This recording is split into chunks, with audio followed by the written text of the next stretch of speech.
Affirmation 7 and for Emma Anti-Galamsey Task Force, what's here was Santimantamini Moon, you may dear power, D, or Mantamini morning, or bon homodane, excavators, Michelin Fidia, Womody A2, from a good day, so, or Moon say to me, I can't or river no, or Basumi for the whole messy was Santi Mantamini. Asante mantem so afọ nkra woto yese na watwe mienu ntem obesua ekon wo garamse so na no ka ho bia manei wagina so at task force a wo mo efiri Ghana Police Service, Environmental Protection Authority, Minerals Commission ene Ghana Migration Service anei wo mo atiesi enkwa ebrentuo ene yensu wo mantem no mu akwache excavators ene chamfan dodo na dwumadie no awieye ena Adom kase ene Ashanti Regional Security Coordinator Captain Retired John Jabari ebo nkomo no wo kire se e ba esi etimachi machines bear 6 Archie foreigners bear miensa Burkina Faso, Chinese and Indian. I don't want immigration for someone from papers no krata the ejuma no mu on so ejuma dey yasha so ye ho ejuma you buy any who say Sunny company e wa say the machines ma high you who say Indian for no some the Hyundai machines ne ma high into as a committee those people who are renting the machine, if it is possible for us to meet them and have a parameter, because you know the two machines in about so made them a high can farm machine out there. When you show say a DBA penalty, we will look at that whole concept and see some bit my boy may stop this illegal mining because as Santamante and it's annual man say or license or EPA or digging permit or sign your money nance and a sebi or the man or the cockroach or cohese. Maybe your car or machine na kono honum na ode ode akusi anase oye mine no se na bia o ma me fa machine na nkonya asem after oye ne mine no ewo bosome frɛ ho mansini mu Asante mantem ha no river enim biaya ne ti efri na wona etu galamsey wo frɛ ase ese no for Emma Board of Trustees, National Cathedral of Ghana, a Reverend Victor Kusi Boateng. Ninsemi odia tojo senya no creda se National Intelligence Bureau for one more aid in the page. Na said on phone mugusu yake kan say a chile ne bia ne samai ena wachi. Messi mi dwane na wana mi dwane no. Me law abiding citizen. Me fa obia bibia nti se moti so obia ye de bi oba me ka kire mo se ya no anu nsuo no wada ti se de yese ya chimi me das obia ya chini na gina hai e bia me saman na ye no amen enti mesremo ye ena na me ka kire ma me se e di wi ase kra na ya beto mu sei Chese wiase ya tro wiase sa enti abusuafo mo papa obia ka kire mo se bitu kwan me bedru nra and this was expected me bedru nra no and na menya nti yese e wo se National Cathedral yese medisika no na baby a me call ye no me call meet kakra bia me no mo kotwetwen ko mo afi de mate se yese ya cheme na me dwane Africana na ya cheme na what sort of generation is this? Enye we so na eba menya de mebeka na me dey attention ama social media ne mainstream media for mo de o ma won se me din ye ton aye tonti o mo se o mo beton anom de adidi na sebi wa wo ton me din e de adidi no na me aka sa wo ton me no me didi a enye yi enti mesra mo makoma ntomo yem tinya bibia de enimguase bebremo of abedi achire yo hwahenie na soma hodro ho nsem so retana odole so a obon homoden mrahwebedwani a wo dwunema wo na wodo mekwabenya eliclaim akorogi yenso so aka na ho wo nyina de omani achire mu wodo medwane mu ahwene ma bi etochem wo ho nhyehyɛ ya hodro mpanyefo betumi de egu akwemaboa ama edwane wasanso gina na naso abrane. Deputy Minister for Local Government, Chieftaincy and Religious Affairs, Retana Dole Sowa, and Nei Aka, Eliplima, Krugu, I will know yem Rashibidani, the moment for Dom Quabina, and Wama one of the Aprobia Cocupimu, or Dome Marketia, when you know they share a journal and print be a wumu, nothing so dear say, with me, INCCB, a general amanetimi at Dimoa. me resource mobilization for Dr. Ibo di enim no o ma hwe say adwuma no enti minister se me hwe say asem o mo beka ye no me ne MP em hwe say MP di onim na me nso me hwe na ye mbebo na amane say ne o mo beka ye no e no kre na nso ye ba ye na ye nya ye de ye ni hu ye no kire say e ye no kre pa say bebi o mo tene enhye da nye papa nso to a ha mo got e wo ha no se say ye hwe ne ye ni ye fi say ya nhwe ye sanitation asem year ubehu se na cholera nso edokro yen enra nso to kakra yi ensem na minister nso amaya te ase se ye be national sanitation day ni biom ye be sha ase biom a ewo NDC manifesto mu a ye papa John Domani Mahama odi enim kan nti ye be sha ase April we na April we ye sha ase se obi ade ne hu jim se ne be ya enra ye hu ya nso to ye na na payi bola edokro ye no na ni nyina ya hwe se etubetwa and which no Queen Mother the mother me market every na bena and so ni so edema oswafo so de aprebo ya ba be pie mo ha wo kire dia wonu mu hian sisi e wo wondwane mu amanetimi aboa o wondwedi mu ye de ye ni asambia ni o ma aka no ya fa but other people no ye sre no mo so nya abotare because abasa si obi anton obi ni ho betima facilities ato so to champo ato nti ye sre omo nya abotare eni ni omo ye no eye sa pe na dwa na ti akọ.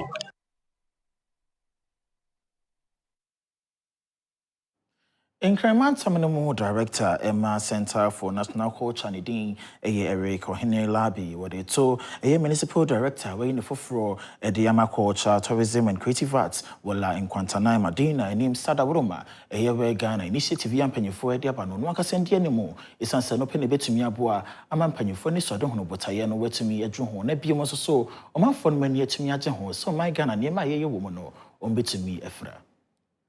Greater Accra Regional Director, Center for National Culture, Eric Ohene Labi, Edia 2 Municipal Director of Culture, Tourism, and Creative Arts, Lankwantanai Madina Assembly, Enimse Wonhwe se, where Ghana, in Shishayeno, Obebon Deru, or the Sansem way etudra abra, Womo Ede Municipal Director Fufui Eba Sampatemo. Yankasa yeshe, say ye entire, say ye empaboa, say ye yabasa hene, say ye yenhenia ye dibu ye koma de, any neman. Venumina ye nema, ye de ebo de ru, edi atre say, ampa Ghana, yenso ye will be a tre.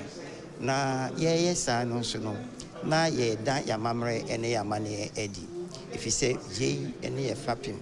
We need su, we need a bobre. Municipal Director Christiana Owusu Boatin enso editudwa enhihye awodo a womo aye a womo ba betuso anamo. Ese mehwema ye de amamre ewurawura ba bia e wo se eko. Afei botai ba ko ye de ehiemu ene so ene se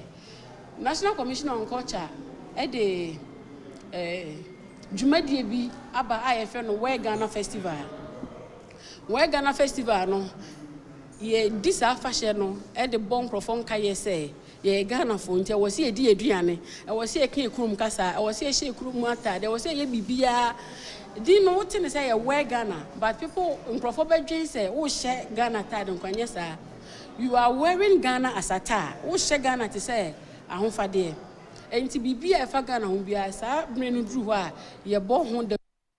Futu akọ de amagana de nyina sat na ye won matena yankasa no momoden asa brebia no on betumi aprapra ho hondi won moni isansa no kura tumi boa etwi sa woni kro no ben yankopon we biemo so e ma pomoden sema brebia no so regional brand na sefutu yi presiding elder ye wo Church of Pentecost wo munkrabate wo Kaneshi Worship Center Davis Boatin opon in de magana this year.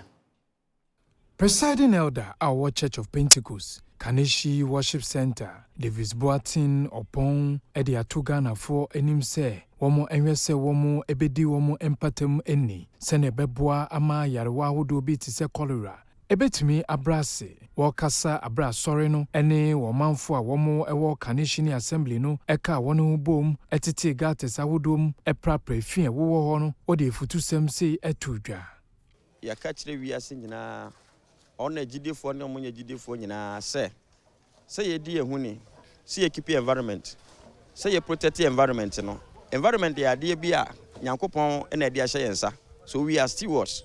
In the importance, I did Yankupon the shares of you to me, Eden, Ebon Hobine. Hi, Intino. The theme for this year to live a life worthy of your calling. No? Say, friend, I'm here for so you GD no. So, bet to me, a this our friend, na amane dimono. It's a completing, a total, everything about your life, our going out, the work we do, and everything. In the environment, keeping our environment safe, it is also important. Assembly member our Kaneshi electoral area, Ebenezer Edu, and so Eddie Futusem say Emma Omanfo. So I'm urging everybody, me probably be our choice say, in the coming days ahead of us, we are entering into the raining season. Please, let's keep our surroundings clean in order for us to eradicate the flooding menace. Operation Clean Your Frontage. Clean your frontage. Don't wait for someone to come and tell you to clean your frontage. Right now, AMA, any sanitation courts, that they'll be going around to prosecute people that don't clean their frontage. Clean your frontage so that the sanitation courts you won't find yourself wanting. Ateche menu eye krobia ewo Apadentra East Municipality mfimfim mantam no emu na emu adehye omo ekoto de asere wo municipal assembly ebiem Zoom Lion Ghana Limited sadama won embra wo mu ensra be mesanse nwura bi esum hono no enyasem kuma adoso pan ye bosome ba akoni na senwura no esum hono mu musuro san hwa na kolera yade eje mu agu wo so mu akura to agu wo so entimpanyifo hwe na san nwura ye fin ni nyina no ombeyin firi ho emfama wo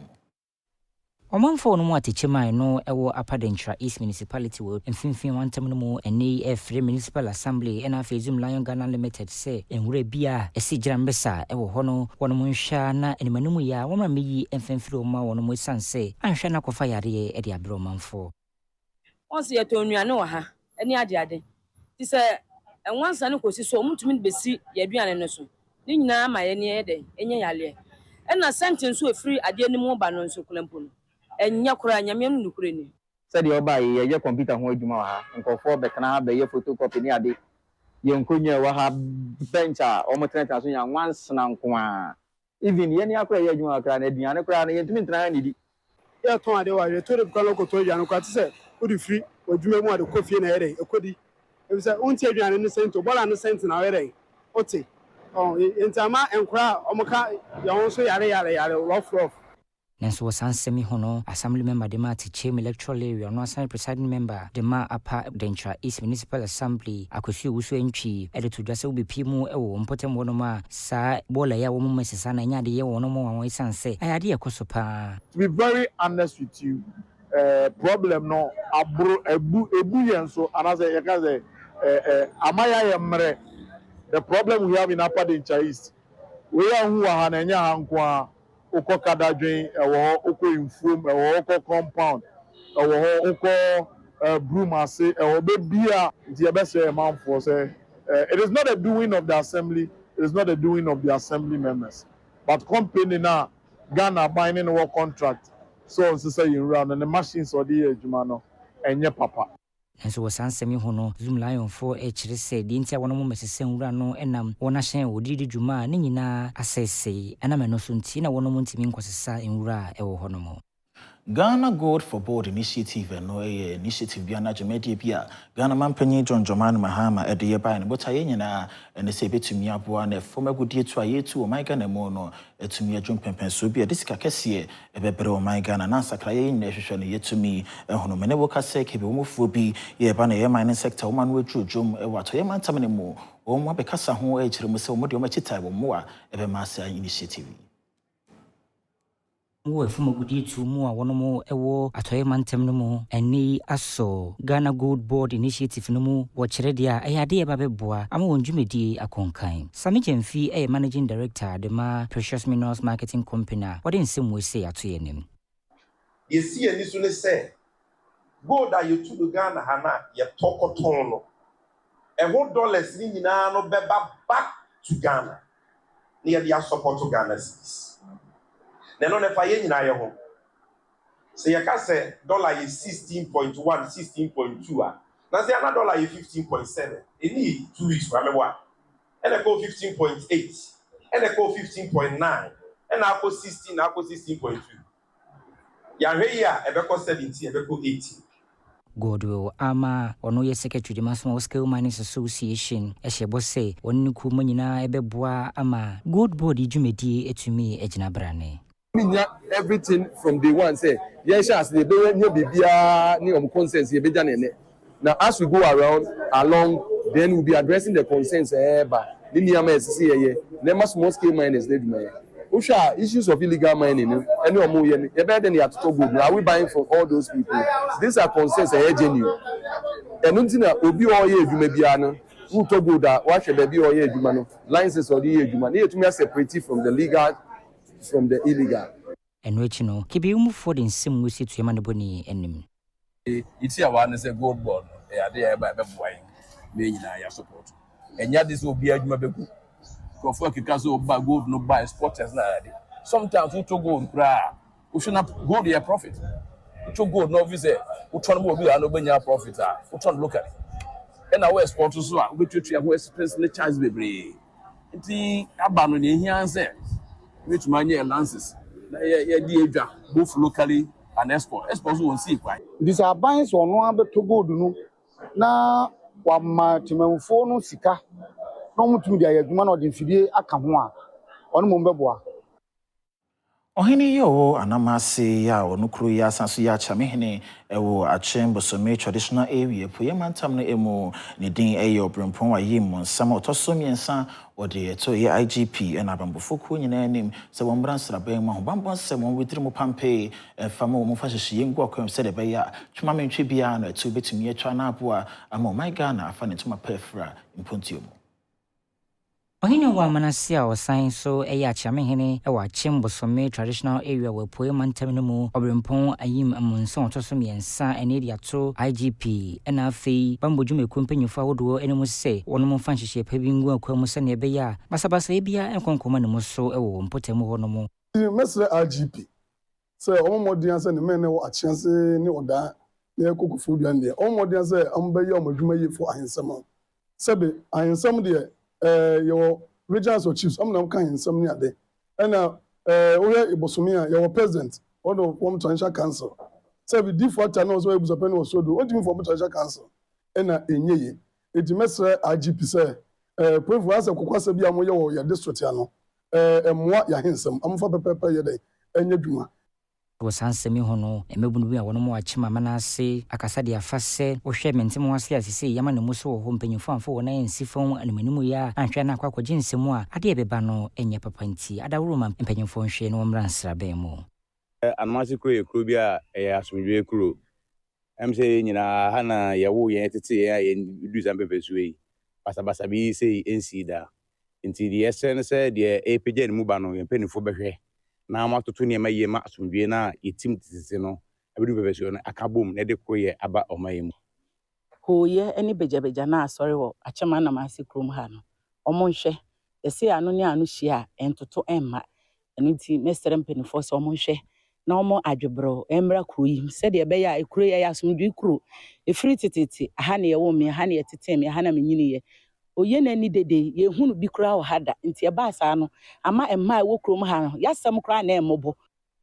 Ewutu baby any ha wodumase no ewe ewutu Senior West mesne mu kopie sakro mu a adesuafo kromafo impanyefo ahodo wo nyina segwo mutiso na omoso ne nyina no ye enyoda insubrane bi etoye from adenden bi a na enam so adesuafo wono mo esiku dan apasonti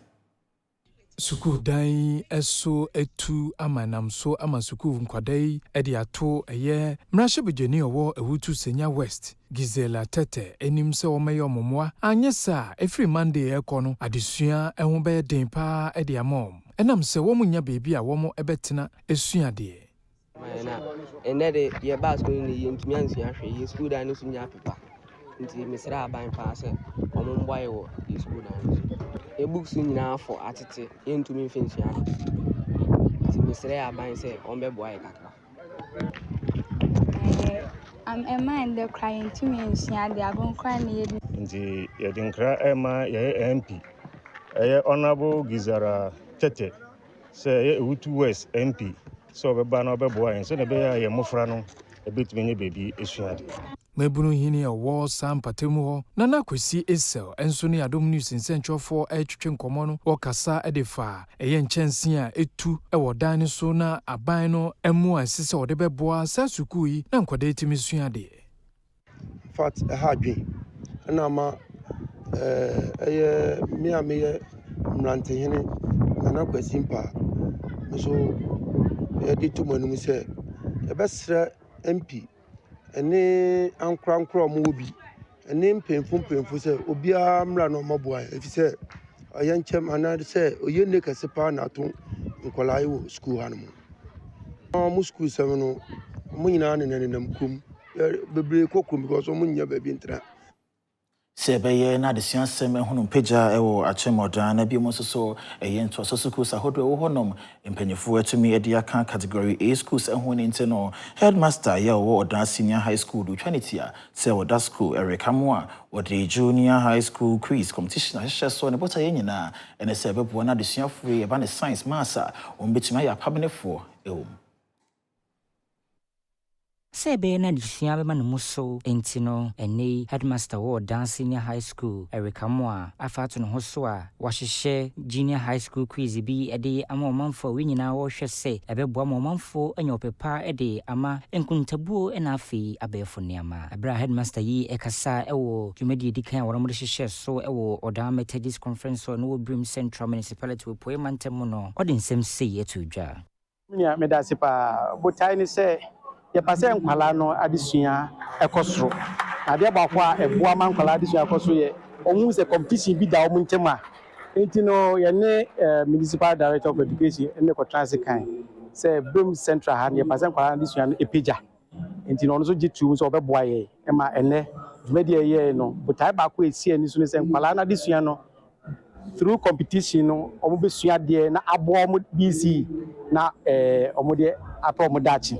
o sa dwumadi ne mu no efiafo bi wode wo ho ehye mu e de asada PC kodeba headmaster yi se wadwene wo ho a wotimi de dwumadi ente se ahyehye so a wo kyere de a wonso bebe wo ho modern pass wo besua de se ne be ya obetumi ate wo mpotemu anim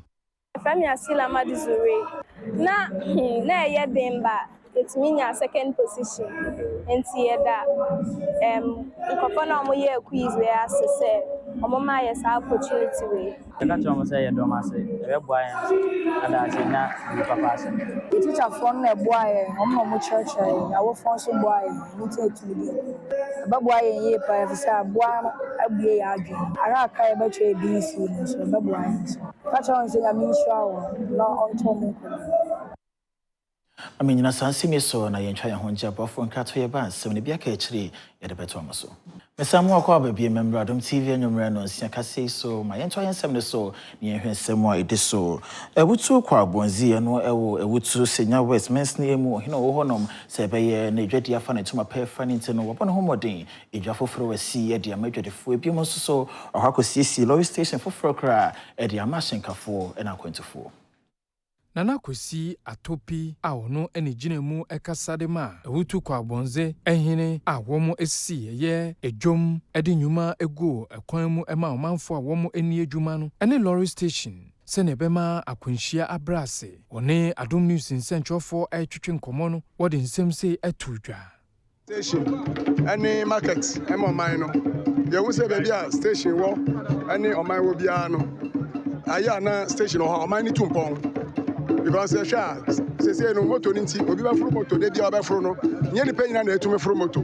nti aya na wo kire obi say omra ha no ma e ha no nti wo be hia say di station baba say de be ya obi fia okwa Accra obi ko Medina obi ko Tema na de na hunya so be furu kai kosi bebi ansawasan to aso na say first station mra na station zo ba no market ni ha no ma eno so adafo ni hia bibia ntumi mboa nti o say de market no emra na ha no anya hye say de be ya obi ba na obodi na na wo say ampa bebi oba no fine.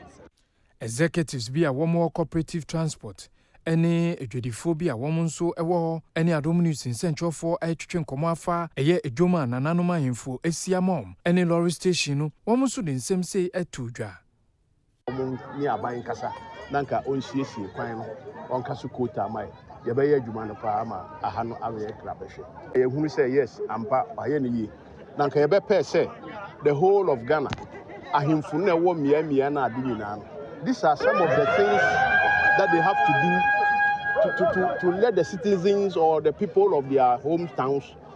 feel good. Enti nyankopon na eda na asese wetimi abie market yi dia amaye eda nyankopon ase ye bekọ so adi dwa no se na ebe ye a yansefo na omu san bedi ye chi no o ma bedi dwa na eden atu na ye nkoso ama oman ni nyina.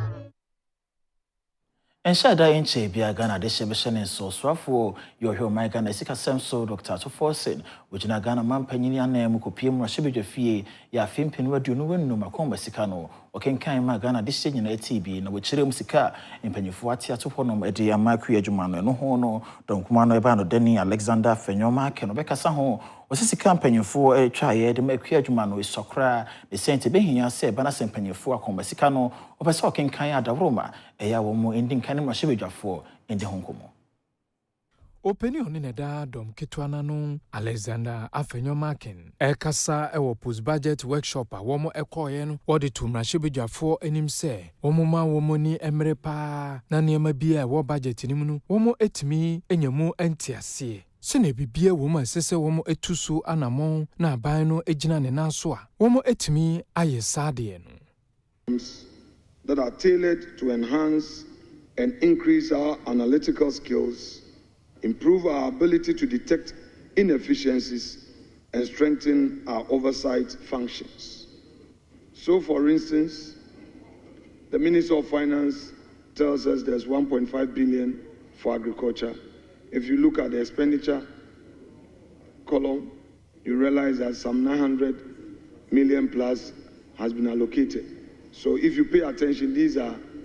some of the things you discover, and then you make a meaningful impact in your debate by drawing the attention of the finance minister that you can't say 1.5 billion and allocate 924 million, and even that a chunk of it is compensation. Dom kese no opinion no ene da wona no mahama yarega enso edito mrashebedwafo anim se post budget workshop ya womo eye womo enwese womo benya so mfaso pa na boa eye aban policies wa afiwem. Experts in the various fields have been assembled to help us understand the policy documents and also to understand the figures behind these policy documents. When all is done, we expect the majority to relate these figures to the promises and the commitments that we made to Ghanaians based on which we're given this overwhelming majority that we have. Inteno wa fimpinu aduonu wenu makomba sika na emo no mrashebedwafie echiame Alban Sumana Kingsford Backbend wode futu e mrashebedwafo nyina se post budget workshop no mo homodin ase wanyi won ho frimu wofo mo ho enhyeme sanse no pene beboa amwanya sante ase a wo mo hwe no ewo yakoma sika ne mu obiem onkopiem wo mo peso ne so watumi akyerechire mu yie ede ama wo mo peso asofo. Mrashebedwafo workshop a womo ekoye mrashebedwum chiame edito mrashebedwafo animse womo enwese encheche a womo abenyei womo de bekoma womo manfo ewo womo empatem na womo nso etimi enyamu entiase netimi aboa amoman na etumpon. So the objective of this post-budget workshop is therefore to ensure that each of us as members of parliament each is better positioned to critique the 2025 budget statement. We must be able to ask the right questions, assess the trade-offs, and understand the potential long-term effects of the policy choices embedded in the budget. Honorable members, this is not just about understanding the numbers, but also understanding how these numbers translate into tangible outcomes for the people we represent. Oswafo a ono na hwega na sika semso ato forcing enso editudwa say some initiatives that we have proposed for implementation in this budget are as follows. We are proposing to roll out the 24-hour economic policy to support inclusive growth and job creation. We also propose to roll out the 10 billion big push policy beginning this year. Speaker, we are proposing the establishment of Ghana Gold Board to support the foreign exchange inflows and gold reserve accumulation to benefit our dear country. Speaker, aside, we are proposing the implementation of the Agriculture for Economic Transformation agenda. We want to use government procurement to drive made in Ghana goods, and particularly to drive local participation in our economy.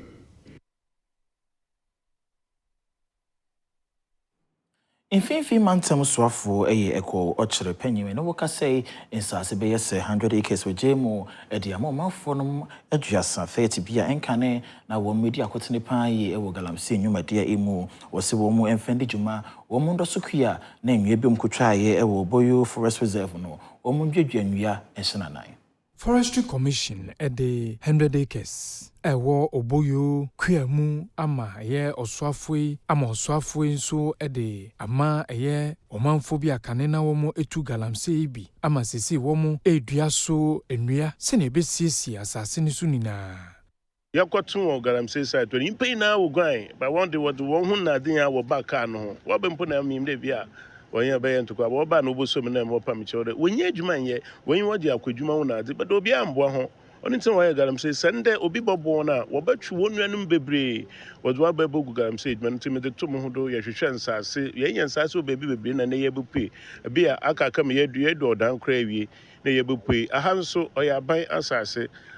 forest na ase ne akwai na we bunduan mo ase na aban pedo oduanua ntimi wo kan na ye bekwakodje bebi ye bubu nsase na ye bubu nduan na ya ye no yambra na okire bubako edubokuma numa ebien oni de ye duandua no na wo so we duazo na ade na orokodo dem obeya aban boso ye mumpo na ya na okire aban so ye mfa so enuanum anomu etu galamse ibi enso edi tudwase ye no krepa se womo esese ensase ene enyapade ahodo ensuo nanso no womo de adesede etu aban nanim sa aban no emom nsase na womo entimi enua enema ahodo ewo so because ye wura mahama so e de aba se but the big push be back down e de aba bebu akuafo ti yesire wura se omra be yemwa na emrante e te se ye yonkura se be yeso pese ye maku adwuma e ya akonoma mrante ne maba ho de ohu be wura mu yesire aban so omra no me yemwa ya e ready say galamse no yenye bi de meka kire mi nuanum na muguso ese nsuo essence asene se ba bi aduru no o my Ghana aduru akire o nanso ye nuanum China fo ba Ghana be sey nsase e be sey nsuo ekonom nsu papa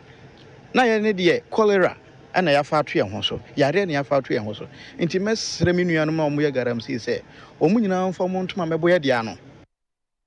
Nsempa iso menyina na mbesa so ntwa me ho nja bofo nkrato ye ba nsem ne bia ka ye besa do asomo mbesa so mo akwa ba bia member Adom TV enwumre no nsia kase so de yedro no eye district in parliament de course na watwen ewo my Ghana yemra hye fie mu no ye mane boni ohene amponsaka kabo ye krado ya wode to aso abusan makwa ba edeba Ghana mra hye fie na ye de brew na watwi mu nyina no ensema esiye ewo Ghana emrahye bedwafia sei Dr. Kesela to forcing ena wo ba emrahye bedwafia sei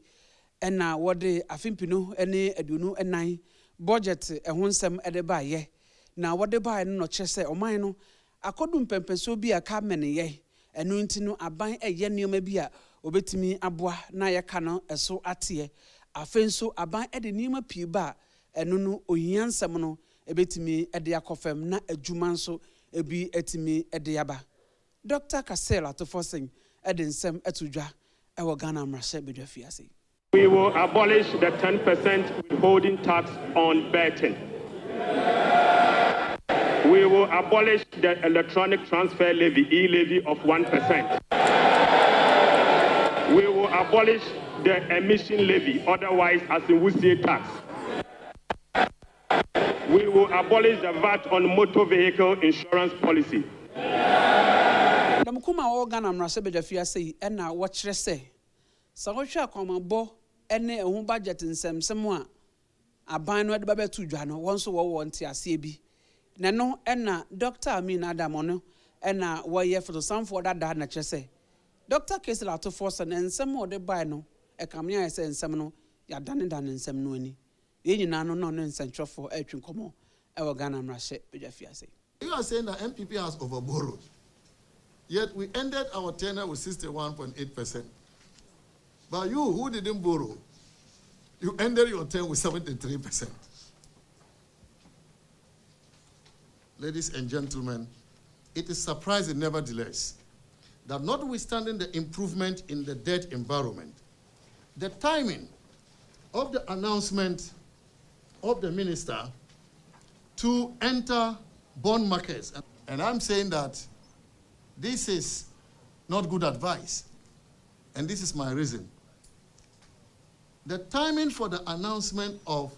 the minister to open the bond market coincided with the announcement of the elevated fiscal deficit based on their manipulated data, a condition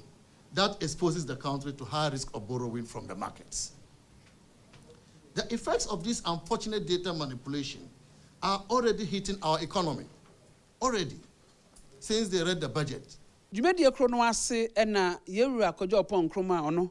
na woye oswafo dada na wohwe eye edansie eso no no okirese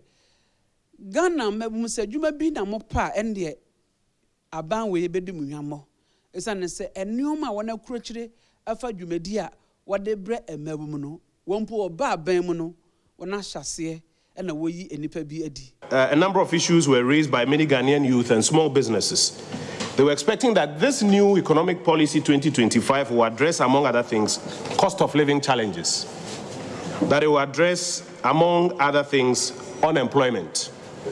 That it will address investment in infrastructure. That it will address investment in education and efforts to improve the business climate, investment in healthcare, among others. Unfortunately, these issues have not been addressed by the economic policy. The priorities are elsewhere. For those who are looking forward to efforts to halt further increases in electricity bills, they have been disappointed to note that electricity prices will rather be adjusted every quarter. Yera Samuel Okujato ablakwa no na wohwe omai amano ne ensem so na odu tu dwase enei Ghana fo atede ne nyina ne se so bi ko na so kwakọ je passport wa sika ne woje ewo nipa kro no honom eye 500 Ghana cedis nanso enei wona hu se bi nso oto enso afamu adene enu nti woni hwi aso e de aba 350 Ghana cedis. We will in the coming days be presenting an amendment to the fees and charges to ensure that this reduction is approved by the House from 500 Ghana cedis down to 350 Ghana cedis. That is the new policy position of the Mahama administration. Yera Samuel Okujato ablakwa na watwa ne nsem so no kyerese Ghana for sabi adwebrɛw ni nyina no Ghana for bi a won ho akwakọ ka adwamu e America esane se Donald Trump ne executive orders bi a wode aba na ho behia se ebinim ho no ma yebɛbɔ mo se won kɔ muchi no eno na wɔka se saa bri de wona ye nhyehye bibia se wona wo se wona wode won ba no emu mako aduonu de won kratasem aye krado wobɛba Ghana na ɔman no nso abɔ ho akɔma na bibia nso etimi akɔkama. Updates from the Washington mission indicates as follows. Currently, there are 150 Ghanaians in detention across various centers in the U.S. who are awaiting deportation for crimes such as rape, internet fraud, and illegal entry. None of the affected Ghanaians are in detention as we speak. 50 out of the 150 individuals have received final deportation orders from the courts. Their deportation is expected to take place by mid-year, mid-2025. The remaining 100 cases are either under appeal or have been dismissed. Representations have been made to U.S. authorities on behalf of one Ghanaian on the grounds of ill health, and he has been released to seek medical care. Abusia, this week in Parliament, ena me ohene amponsa kakabo me de wosi. That's ene ebesan atwas. Insemi so mejina nakasia me de somye na me de si mo pofo adwumaifo nyame nhira mo pipa me hoye ofedia Cynthia Accra Center shop number 282 ina mamsa atade ye share medin eduakatachi eje sikapa makramo.